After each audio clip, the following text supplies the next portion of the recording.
अस्सलामुअलैकुम। उम्मीद करता हूँ आप सब खैरियत से होंगे। सालन में गलती से ज़्यादा नमक डल जाए तो परेशान ना हों।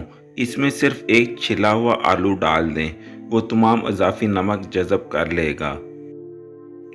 अगर आप ये तसल्ली करना चाहती हैं कि अंडा ख़राब तो नहीं, तो अंडे को ठंडे नमक मिले पानी में डाल दें।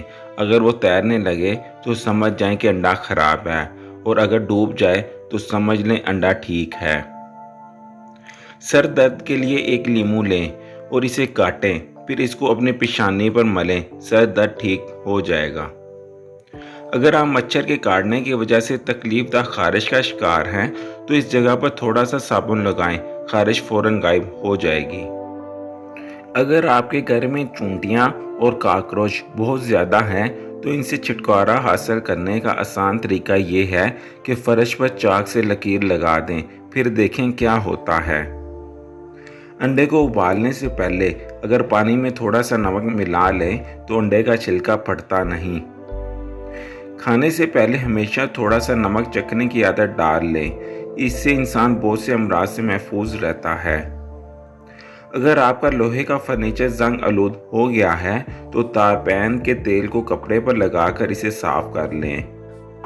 लेदर के फर्नीचर पर स्याही के सख्त धब्बे लग जाएं तो नेल पॉलिश रिमूवर से साफ किए जा सकते हैं। अगर आपका चांदी का जेवर काला हो गया है तो इस पर टूथपेस्ट लगाकर अच्छी तरह मलें, चमक जाएगा। अगर लीमू का ज़्यादा रस हासिल करना चाहते हैं तो इसे ओवन में हल्का सा गर्म कर लें या फिर गर्म पानी में कुछ देर के लिए रख दें। घर में बची हुई कॉफ़ी को ज़ाया करने की बजाय लॉन में पौधों में डाल दें, ये बहुत अच्छी खाद का काम करती है। फ्रिज से अगर सब्जियों और फलों की बू ख़त्म करनी हो तो इसमें एक लीमू काट कर रख दें या फिर एक अदद बुझा हुआ कोयला रख दें। बरसात के मौसम में बिस्तर और गद्दों वगैरह को नमी और सीलिंग से बचाने के लिए टल्कम पाउडर इस्तेमाल करें। हर गद्दे पर थोड़ा सा टल्कम पाउडर छिड़क कर ऊपर बेडशीट बिछाई जाए तो नमी से महफूज रहेंगे।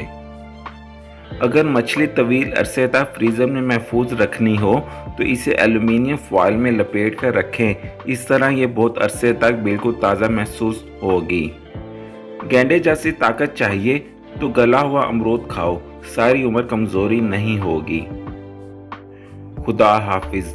अगर आपको हमारी वीडियो पसंद आई है तो प्लीज़ हमारे चैनल को लाइक, सब्सक्राइब और शेयर करना ना भूलिएगा। शुक्रिया।